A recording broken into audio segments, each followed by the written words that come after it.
বাসায় বসে টেলিভিশনে দেখতেছিলাম যে সেখানে সব লাইট নিভিয়ে দিয়েছে, আক্রমণ হবে, পুলিশ প্রস্তুতি নিচ্ছে। তবে হঠাৎ করে দেখলাম দিগন্ত টিভি বন্ধ হয়ে গেল, ইসলামিক টিভি বন্ধ হয়ে গেল, এবং সেই রাতে আমরা এরপর অনেক কিছু ভাষা শুনতে পারলাম, কিন্তু আমরা আসল তথ্য জানতে পারি না, কিন্তু শুনতে পেরেছি। পরবর্তীতে নিশ্চিত হয়েছি সেই রাতে কি মর্মান্তিক ঘটনা বাংলাদেশের ইতিহাসে ঘটে গিয়েছিল। তো শাপলার এই গণহত্যা, শাপলার এই হত্যাকাণ্ড বাংলাদেশের ইতিহাসে, বাংলাদেশের রাজনীতিতে অনেক বড় একটা ক্ষত তৈরি করে গিয়েছে। যদি শাপলা গণহত্যাকে সেই সময় আমরা ঠেকিয়ে দিতে পারতাম, সেই সময় যদি যারা এটার জন্য দায়ী, সরকার, রাষ্ট্রযন্ত্র এবং বিভিন্ন রাজনৈতিক এলিমেন্ট, তাদেরকে যদি বিচারের আওতায় আমরা আনতে পারতাম, তার বিরুদ্ধে যদি সামগ্রিকভাবে সমাজের এবং রাজনীতির সকল পক্ষ আমরা দাঁড়াতে পারতাম, তাহলে কিন্তু জুলাই গণহত্যা হতো না। শাপলা গণহত্যাকে কোনো না কোনোভাবে তো বৈধতা দেওয়া হয়েছে, তার প্রেক্ষাপট তৈরি করতে অনেকেই ভূমিকা রেখেছে। ফলে সেই সময় সরকারকে জবাবদিহিতা করতে পারা যায় নাই বলে সরকার জুলাইতে আরেকটা গণহত্যা করার সুযোগ পেয়েছে, সাহস পেয়েছিল। শাপলা হত্যাকাণ্ডের অনেকগুলা ডাইমেনশন আছে, অনেকগুলা মাত্রা আছে। তবে একটা কথা বলে রাখা ভালো, আজকে যে আমরা দাবি এখান থেকে উঠাচ্ছি যে এক যুগ চলে গিয়েছে বিচারহীনতার, আমরা আজকে এসে জুলাই পরবর্তী বাংলাদেশে এসে আমরা এটা বিচারের দাবি জানাচ্ছি, এটা কিন্তু ন্যাশনাল ওলামা অ্যালায়েন্সের দাবি না, এটা এনসিপির দাবি, এটা বাংলাদেশের জনগণের দাবি।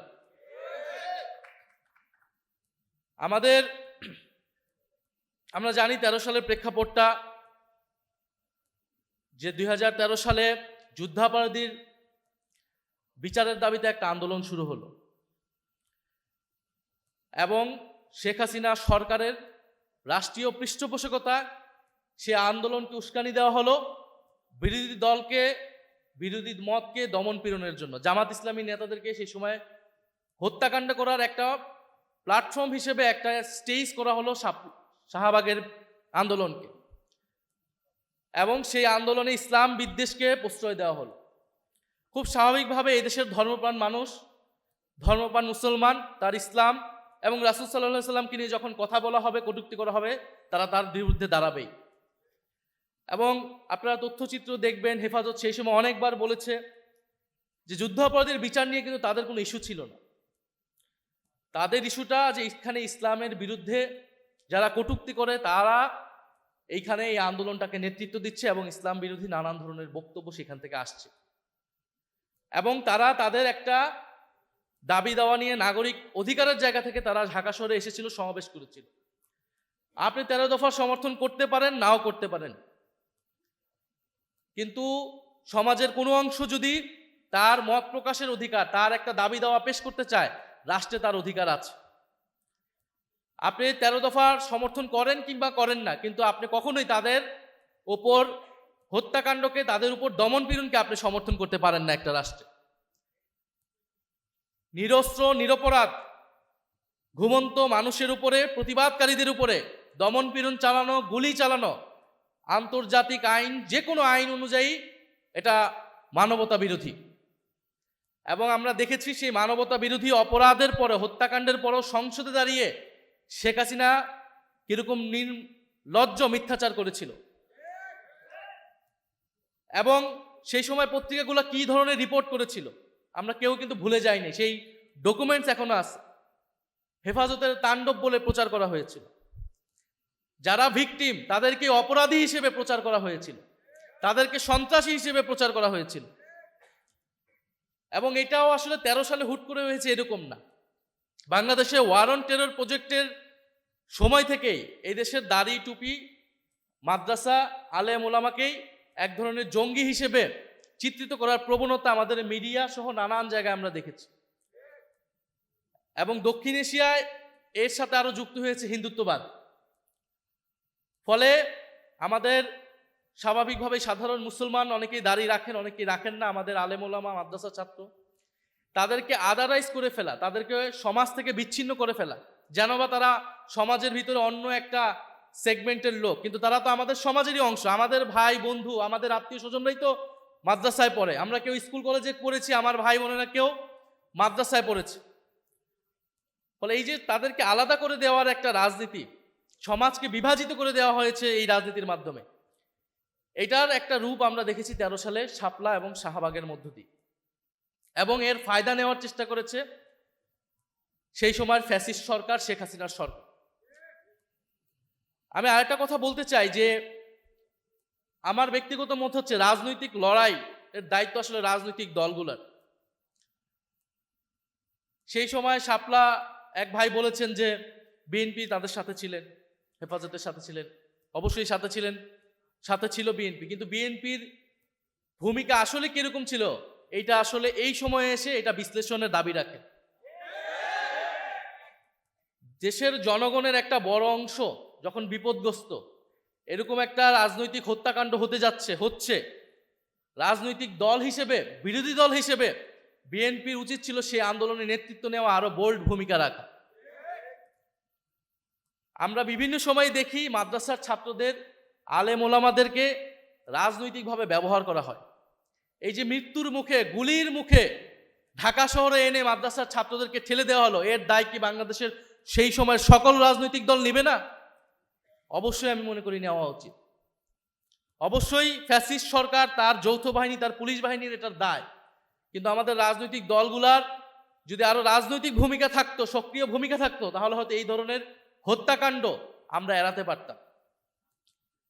ফলে আমরা চাই না যে আমাদের আলেম ওলামা, আমাদের মাদ্রাসা ছাত্রদেরকে তাদেরকে গুটি হিসেবে ব্যবহার করা হোক, ক্ষমতার হাতিয়ার হিসেবে কেউ ব্যবহার করুক, এবং তাদেরকে সমাজে অপরায়ণ করে রাখা হোক, সমাজে আদার করে রাখা হোক। তারা এই সমাজেরই অংশ, তাদেরও নাগরিক অধিকার আছে, তাদেরও দাবি দেওয়া থাকলে তারা সেটা প্রকাশ করবে, সরকার সেটা বিবেচনা করবে, সরকার তাদের সাথে ডায়ালগ করবে যে সেই দাবি কতটুকু তারা মানবে, কতটুকু মানবে না।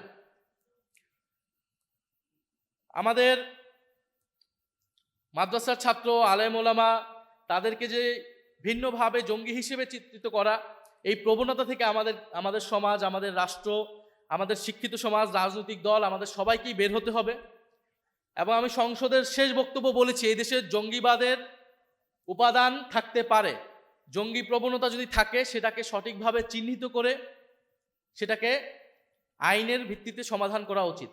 কিন্তু ঢালাওভাবে মাদ্রাসার ছাত্রদেরকে জঙ্গি হিসেবে চিত্রিত করা, দাড়ি টুপি থাকলে বিশ্ববিদ্যালয়ের ছাত্রদেরকে হলে শিবির বলে নির্যাতন করা, এইটা কিন্তু আমরা কোনোভাবেই আর অ্যালাউ করব না। এবং এই রাজনীতি শেখ হাসিনা সরকার করেছিল, এই রাজনীতি যাতে এই সরকার না করে, আমরা সরকারের প্রতি সেই আহ্বান জানাচ্ছি। আজকের এই অনুষ্ঠানের জন্য, প্রোগ্রামের জন্য আমি ধন্যবাদ জানাই।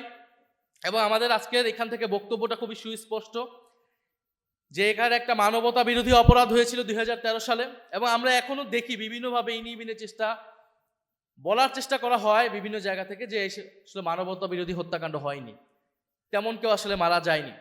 এবং সরকারের উচিত একটা সুস্পষ্ট একটা তদন্ত রিপোর্ট প্রকাশ করা যে আসলে কতজন হত্যাকাণ্ডের শিকার হয়েছিল, সেই পরিবারগুলোর এখন কি অবস্থা, তাদেরকে রাষ্ট্রীয় স্বীকৃতি দেওয়া, এবং ভবিষ্যতের জন্য আমাদের নতুন প্রজন্মকে সচেতন করতে হবে আমাদেরকে, যাতে এই ধরনের হত্যাকাণ্ড, এই ধরনের যে সমাজে বিভাজন হয়ে যাওয়া, সেটা যাতে আর না হয়। এবং আমাদের যে ধর্মপ্রাণ মুসলমান, আমাদের আলেম ওলামা, তাদেরকে স্বীকৃতি দিতে হবে। তাদের এই দেশের রাজনীতি, এই দেশের ইতিহাসে তাদের ব্যাপক ভূমিকা আছে। সেই ব্রিটিশ বিরোধী আন্দোলন থেকে আমাদের মহান মুক্তিযুদ্ধে এবং 2024-এর গণ অভ্যুত্থানে আলেম ওলামা এবং মাদ্রাসার ছাত্রদের ব্যাপক ভূমিকা রয়েছে। এদেশের যত গণ আন্দোলন হয়েছে, জাতীয় আন্দোলন হয়েছে, মুক্তির লড়াই হয়েছে, এদেশের আলেম ওলামা এবং মাদ্রাসা ছাত্রদের ভূমিকা রয়েছে। সেই ভূমিকাকে আমাদের জাতীয় ইতিহাসে যথাযথভাবে মূল্যায়ন করতে হবে, স্বীকৃতি দিতে হবে। আমরা জাতীয় নাগরিক পার্টি সেই স্বীকৃতি দেই, সেই লড়াইকে, সেই তাদের ইতিহাসকে আমরা ধারণ করি, আমরা আমাদের দেশের জাতীয় ইতিহাসেরই অংশ মনে করি। এবং আমরা মনে করি যে আমাদের জাতীয় পর্যায়েও আলেম ওলামাদের কথা বলা উচিত, ভূমিকা রাখা উচিত, তাদের মেইন স্ট্রিমে আসা উচিত, বিভিন্ন বিষয় নিয়ে কথা বলা উচিত, দেশ নিয়ে, রাষ্ট্র নিয়ে, সমাজ এবং নাগরিক অধিকার নিয়ে। এবং লেলিন ভাই বলেছেন যে বিচার বহির্ভূত হত্যাকাণ্ড, মানবতা বিরোধী হত্যাকাণ্ড, এটা সকল হত্যাকাণ্ডের বিরুদ্ধে আমাদেরকে এই অবস্থানটা জানাতে হবে, আমাদের কথা বলতে হবে। এবং আমরা অন্তর্বর্তী সরকারের সময় সেটা বলেছি, এবং এই সরকারের সময় আমরা বলছি যে সকল মানবতা বিরোধী বিচার বহির্ভূত হত্যাকাণ্ড যেটা হয়েছে, এবং বিগত সরকার বলতে আওয়ামী ফ্যাসিস্ট সরকার সময় যেই গণহত্যাগুলো হয়েছে, মানবতা বিরোধী হত্যাকাণ্ড হয়েছে, গুম হয়েছে, সব কিছুর বিচার করার দায়িত্ব বর্তমান সরকারের। আরেকটি বিষয় বন্ধুগণ, আমরা দেখছি যে আমাদের সীমান্তে আবারও হত্যাকাণ্ড হচ্ছে এবং সীমান্তে আবারও নতুন করে কাঁটাতার দেওয়া হচ্ছে। তো সীমান্তে কাঁটাতার দিয়ে এবং সীমান্তে আমার দেশের জনগণকে হত্যা করে কেউ যদি বন্ধুত্বের কথা বলে, তার সাথে বন্ধুত্ব সম্ভব না। কাঁটাতার দিয়ে কারোর সাথে বন্ধুত্ব করা যায় না। এবং আমরা বিশ্বাস করি এই কাঁটাতার সেই দেশের জনগণই একদিন উপড়ে ফেলে বাংলাদেশের জনগণের সাথে বন্ধুত্ব করবে। এবং বাংলাদেশের সীমান্তকে রক্ষা করার দায়িত্ব এই সরকারের এবং এই দেশের জনগণের। যদি সরকার ব্যর্থ হয়, জনগণ সেই দায়িত্ব কিন্তু নিজ হাতে তুলে নেবে। এবং বাংলাদেশের সীমান্ত রক্ষা করার দায়িত্ব আমাদের।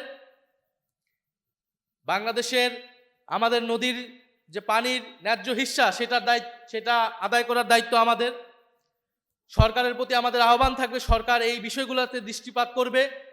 আমরা অন্য কোনো রাষ্ট্রের, সেটা যে কোনো রাষ্ট্র হোক, তার কোনো করদার্য হিসেবে বাংলাদেশকে দেখতে চাই না। বাংলাদেশের স্বাধীনতা, সার্বভৌমত্ব এবং জাতীয় মর্যাদা অক্ষুণ্ণ রাখবে, আমরা এরকম একটি দেশ প্রতিষ্ঠা করতে চাই। সেটার জন্যই জুলাই গণঅভ্যুত্থানে আমরা সকলেই অংশগ্রহণ করেছিলাম। ফলে আমরা স্পষ্টভাবেই এটা বলতে চাই যে বাংলাদেশের আমরা সীমান্তের ওপারে দেখছি নানা অস্থিরতা, সেখানকার মুসলমানদেরকে নির্যাতন করা হচ্ছে, দমন পীড়ন করা হচ্ছে। এবং বাংলাদেশেও এটা প্রোপাগান্ডা করার চেষ্টা করা হবে যে এই দেশের মুসলমানরা এই দেশের হিন্দুদেরকে নির্যাতন করছে। এই মিথ্যা প্রচার করে তারা সেইখানের মুসলমানদেরকে হত্যাকাণ্ড করার জায়েজ করবে। কিন্তু আমরা দেখেছি জুলাই গণ অভ্যুত্থানের পরও এই মাদ্রাসার ছাত্ররাই কিন্তু মন্দির পাহারা দিয়েছিল। এবং এই দেশের হিন্দুদেরকে যদি কোনো ধরনের সাম্প্রদায়িকতা করার কেউ চেষ্টা করে, স্যাবোটাইজ করার কেউ চেষ্টা করবে, আমরা আমাদের ভাইদেরকে রক্ষা করার জন্য প্রস্তুত আছি। ইনশাল্লাহ আছি কি না?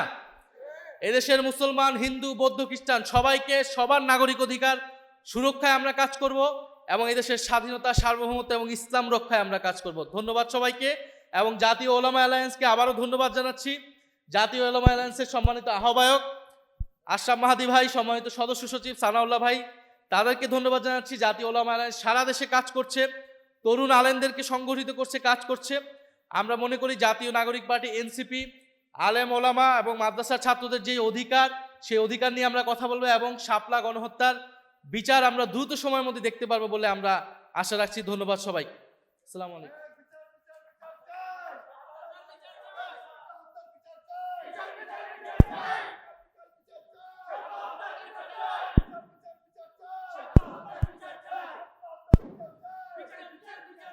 ধন্যবাদ জাতীয় নাগরিক পার্টির সম্মানিত আহ্বায়ক